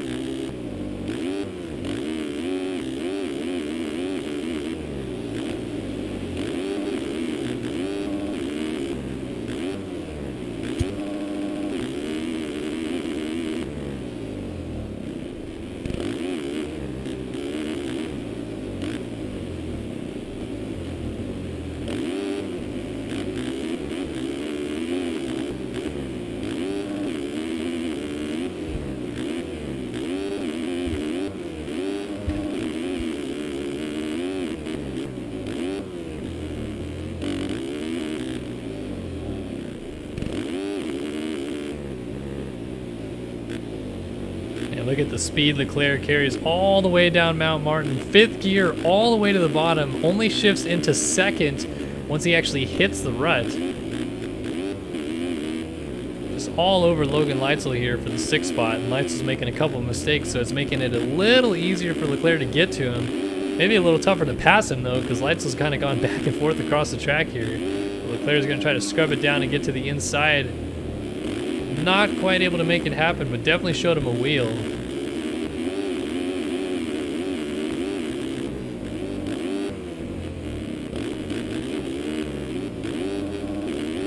Leitzel jumps off the track, coughs up the spot to Leclerc, who comes across, does a 228 flat.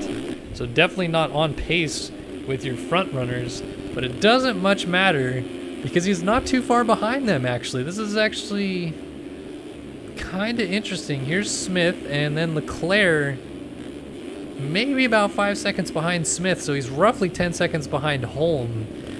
And Leclerc obviously does not want to lose too many points to Holm here.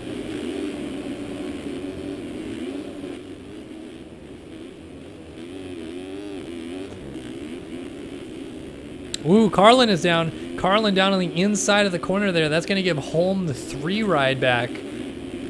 Carlin gets up right in front of Jeremy Smith, and Leclerc is trying to catch both of them now. Leitzel trying to keep Leclerc honest as well.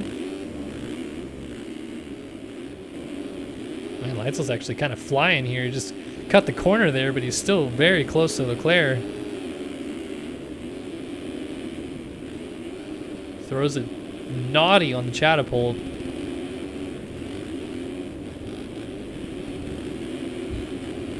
So Carlin just loses a spot there to Jeremy Smith. Sidehoff has made a mistake coming up Mount Martin. Holm has gone by. Smith has gone by. Carlin looks like he might also get by, although Sidehoff puts the power to the ground, stays ahead of him, and gets on right behind his teammates. A little 3-rider battle here as Sidehoff makes another mistake. Jumps off track, jumps back on. 360 pirouettes, yard sails down the hill. He's coming back across the track. Leclerc almost right there into him. So Sidehoff having it all come unraveled here, which means Siebold has a pretty sizable race lead on his teammate, Adam Holm now. So we're looking at 22 points this moto for Holm, 20 for Smith, 18 for Carlin, 16 for Leclerc. So that is a 6-point swing in Adam Holm's favor, which means as they run 3 points between Alexis Leclerc, who would maintain the points lead, and just like that it switches again. Leclerc now into 18 points, which means it's a 4-point swing instead, and there's a 5-point gap between Leclerc, who would remain your points leader as they run and Adam Holm, who would finish second overall with 2-2. Of course, your overall winner at the current moment is Siebold. MV Films 1-2-3 though, kind of not really being talked about because of all the drama in the championship with Holm and Leclerc, but can't be said enough how good this MV Films team looks this year. Here is Leclerc up to fourth again. Smith right behind him. Leitzel still coming along. So Leclerc not necessarily out of the woods yet. Still has 7 minutes plus 2 laps left to go.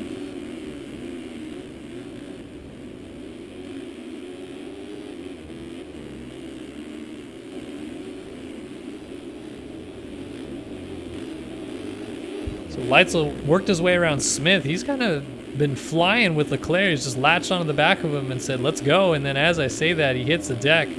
Smith has to take a little bit of an evasive maneuver to avoid him. So here we go. Let's do a little bit of a run through the field, brought to you by the fine folks at MXSEMF.com, who are doing a fantastic job all season long putting on these races, making it as entertaining as it can be. MXSEMF.com. Head over today, sign up, and race your way to the professional scenes. Jeremy Siebold still leading this thing for MV Films, looking at a 1-1 performance, hoping he stays there. Should do that, despite the fact that Adam Holm, his teammate, sits in second. MV Films number 27, looking to gain some much needed points in the championship towards Leclerc today at Millville. Third place, his teammate as well, MV Films number 12 of Ray's Carlin. Fourth place is Alexis Leclerc, iLab.com number 7. Jeremy Smith now finds himself in fifth on the number 4.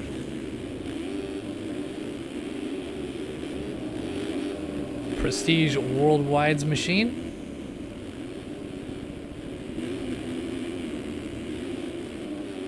Leitzel just went down, so Logan Leitzel, he sits in fifth still. He's going to be under attack here from Seidhoff, number 45 Architect rider, and the number 17 Prestige Worldwide rider.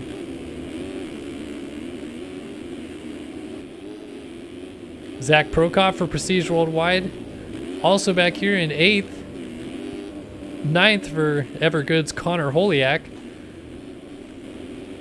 And 10th for BPC's Eduardo Simos. 11th is Luke Abberline. 12th, Devin Davis. 13th, Craig Richards. 14th, Edward Mora. Chase Blakely is in 15th. Reno Brennan in 16th. 17th for Cameron Lee. 18th for Peter Like. James Schuler is in 19th. And Fernando Andrade holds down the final points paying position. Charles Gable, Daniel Mills, Colton Mitchell.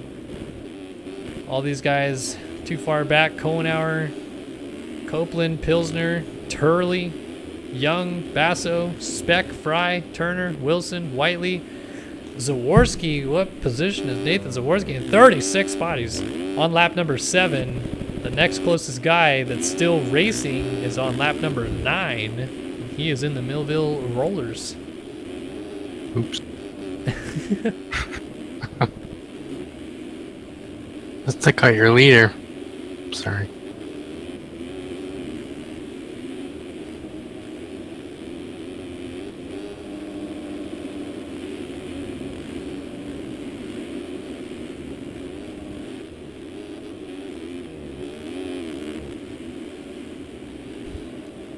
So Holm is doing a nice job sitting in second. Alexis Leclerc has got the bit between his teeth, though. He is hauling the mail right now, catching Race Carlin at a rapid pace.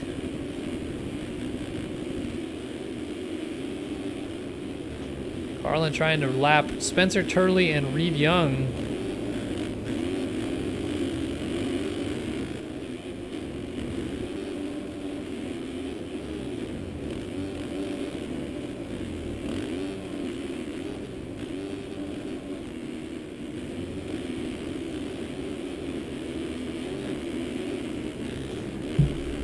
So Leclerc's definitely picked it up here late in the race. Less than a second here behind Carlin. Really flying. We'll see what lap time he laid down here. It's going to be a good one, no doubt. It is a 226.6 to Carlin's 230.3 and a 230.8 of Holm ahead of him. Leclerc still could get to Holm. He's going to throw it down the inside and just absolutely punt Race Carlin. With no regard for human life, Alexis Leclerc takes away third from Race Carlin. We saw that same move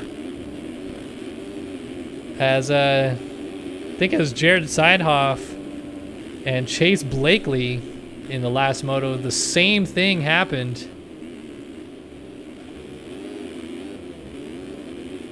So Leclerc has made it pretty clear he is taking no prisoners when it comes to getting to your leaders, as he didn't want Carlin around him anymore, so he merely just sent him to the moon and decided, yeah, that's about enough of that.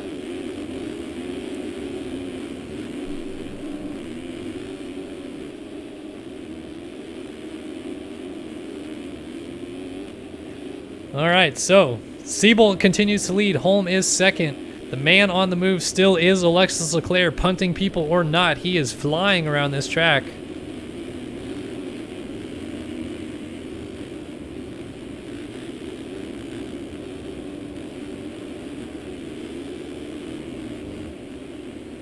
So Carlin's going to try to regroup, and I'd imagine if he gets to Leclerc that we'll see a pretty similar situation happen.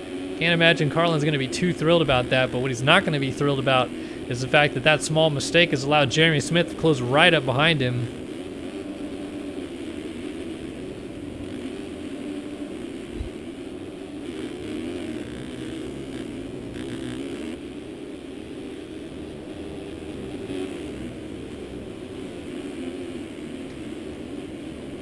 As they currently run, though, we're looking at 1-1 scores for Seabolt, 2-2 out of Holm, and 3-3 out of Leclerc, which doesn't happen all that often in Sim.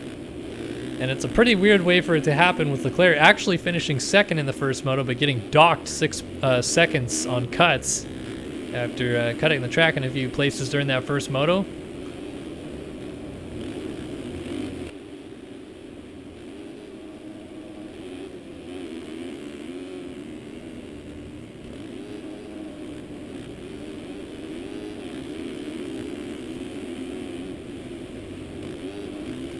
So Leclerc going to go try to run down his title rival Adam Holm as they run. 7 points in it between these two. Holm does not want to let Leclerc through, as they would merely just tie on points on the day, and that is just not what Holm wants. He wants to just claw away these points little by little, chipping away what he can, taking a win here and there if he can as well.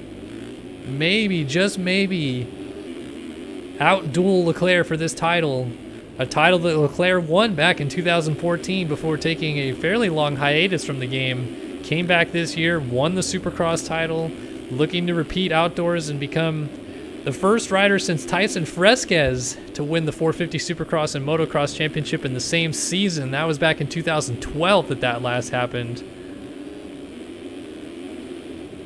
Still 4 more races to go after this one. But this race could be as critical as any when it comes to championship points.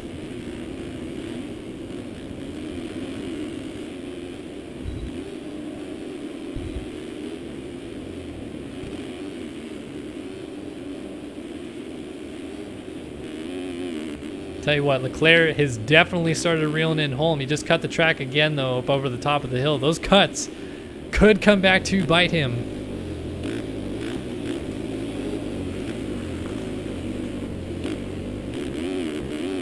3.3 seconds in it. Does he get to Holm? This is going to be the ultimate question. And if he gets to Holm, how cleanly does he ride him, seeing what he did to Carlin, Holm's teammate?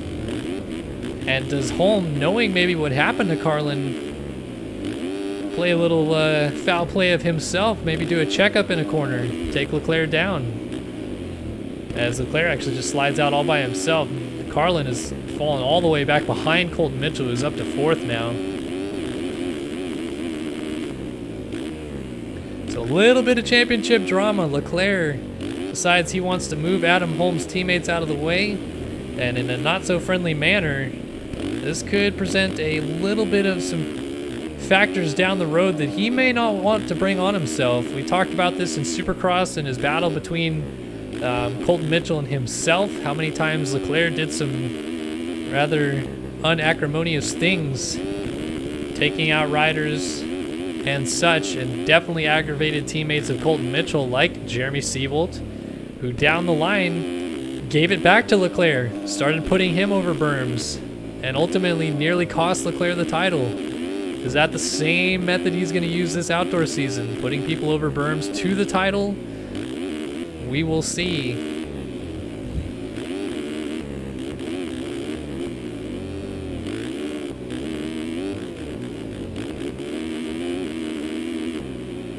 Leclerc definitely making way too many mistakes at this point, though, to say that he'll get to home. Question is he going to be able to not fall off the bike and perhaps lose a spot to Mitchell still coming from behind?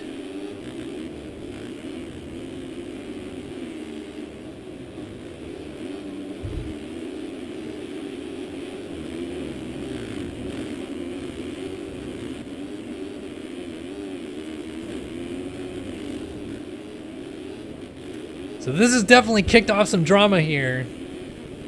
We're going to save the drama for your mama because there is still some racing to be had on the track.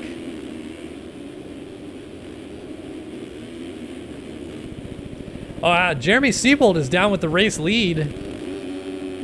Way too far out in front for anything to happen here, but teammates, Seebold, home, I don't know. I don't think Seebold gives home the win here, but you never know.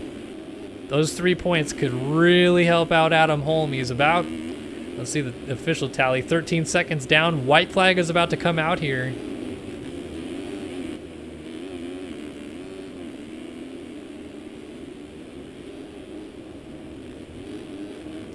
So white flag, Jeremy Seebold may be on his way to a 1-1 victory here at Millville. Adam Holm is still pushing. I'll tell you what, Leclerc isn't out of the woods yet. We saw him implode on the last lap in the last moto, and Colton Mitchell is within reason if Leclerc starts making more mistakes here.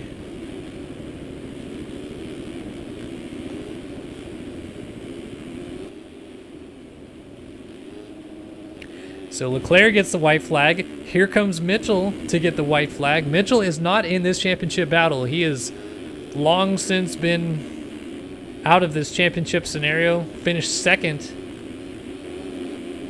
in Supercross, as we mentioned. Won the 250 outdoor title last year, but has not really been up to par outdoors this year and has missed a couple rounds as well, racing 250s, 450s intermittently. So not in the championship hunt, so this doesn't matter anything to him other than pure bragging rights, wanting to beat Leclerc if he can get to him. Oh, Adam Holm has had a problem, it seems. And he went down in the whoops up ahead, but he's just getting going. Here comes Leclerc. This is, oh my goodness, so much drama about to kick off. Holm just has a double mistake. Something weird has happened. Adam Holm now has Leclerc breathing down his neck, and you know Leclerc wants to get around him. Does he cleanly pass him, or does he use the same tactic he used on Race Carlin? We are about to see some serious championship drama here at Millville. From here on, 8 motos left to go after this one, which means this is 9 motos left to go technically. White flag out. Second place up for grabs. Seebold is long gone, but your 2 championship combatants are trying to take points away from each other. They either leave here 7 apart or 11 apart based on where they finish right here, right now. Who's going to get it? Leclerc is down. He is off the bike, and Mitchell's going to go through. Is Carlin going to get to him? Carlin is going to be coming down the hill right now as Leclerc gets going. This is even more dramatic because if Carlin gets to Leclerc, I've got to imagine you know what's going to happen here. And Carlin looks like he wants to, as up front, Jeremy Seebold completes the sweep. 1-1 performance today for Jeremy Seebold. Holm looks to have second, all but locked up. Leclerc is in fourth. Will Carlin get to Leclerc? I don't think so. One small mistake is all it would take from Leclerc, though, but I just don't see it happening with a couple corners left to go here. But you know what? If Carlin can keep this close, we've seen Leclerc cut the track a couple times this moto. If he has another big cuts amount, you never know. Leclerc comes across in 4th. Mitchell is in 3rd. Carlin is going to end up 3.7 seconds back. And I'll remind you that in the first moto, Leclerc had 6.2 seconds of cuts. Oh my. This is going to be interesting. As they finished right now, 5 points in between them. Leclerc holds onto the points lead going into Washougal. But we will see after cuts what exactly is going to happen here. Jeremy Smith going to come across the line in 6th.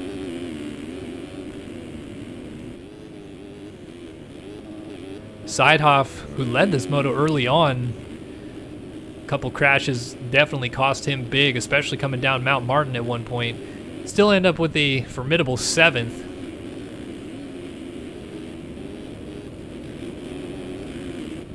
Leitzel going to pick up an 8th here. Connor Holiak looks like he has 9th, all but locked up. And another solid performance from Zach Prokop, who fought his way into the top 10 in the first moto, and again is going to get another top 10 here. Eduardo Simos, nice 11th for the veteran Brazilian rider. Luke Abberline, is almost going down in the final corner. That could have been a spot for Devin Davis. Instead, Abberline does wrap this up in 12th. Devin Davis makes good on his own points, saying he was not going to score points this week. Ends up with a 13th, though. That's good for 8 points. Blakely, 14th. Richards here in 15th. 16th for Peter Like. And he's going to be the last guy on the lead lap to come through. And so we had Andrade 20th, Lee 19th, Mora 18th, Brennan 17th, and Like, Richards, Blakely, Davis, Heberline, Simos, Prokop, Holiak, Leitzel, Seidhoff, Smith, Carlin, Leclerc, Mitchell, Holm, and Seabolt. Unofficially, though, we're waiting to have cuts come in. We're still waiting on somebody to come across the line. Not seeing a 608 on the leaderboard. Is that Mr. Nathan Zaworski we're still waiting on? No, Christian Basso hasn't finished, nor has Jay Turner or Tyler Fry, nor Nathan Zaworski. A lot of guys haven't finished.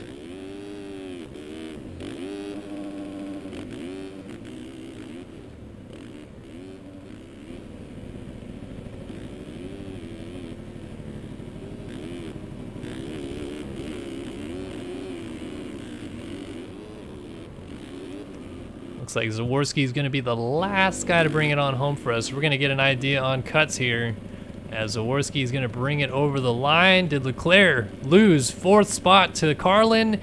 He did lose 4th spot to Carlin. Leclerc 7.9 seconds of cuts. Ends up 5th. He goes 3.5 here at Millville. A 2.2 from Adam Holm puts him on the podium in 2nd. And we now have a very, very, very, very close championship fight, as Holm alone in that moto picked up 6 points to claw this thing down to a 3-point gap going into Washougal next week. Oh boy, this is going to be really interesting. Big shout out to all of our sponsors, of course, Versus PC for hosting the broadcast all year long. Big thanks to them. RaceX Suspension for hosting the Nationals, along with Race Factory Gaming, MXS EMF, FamMX Designs, MX Sim Servers, of course, Start Your Systems, Manny Decals. Who am I missing? Let's see. Banners across the track. Moto a Go-Go. Did I miss anybody else? It's looking here. All right. Who am I missing? No, I think I got everybody. Cool. All right, guys, thanks for watching. Round number 8, RaceTech Nationals in the 450 class. Drama. Big time. And we're going to be heading into Washougal next week with just 3 points in it in the championship. I can't believe it. So we'll see you guys then. Thanks for watching. I am out of here.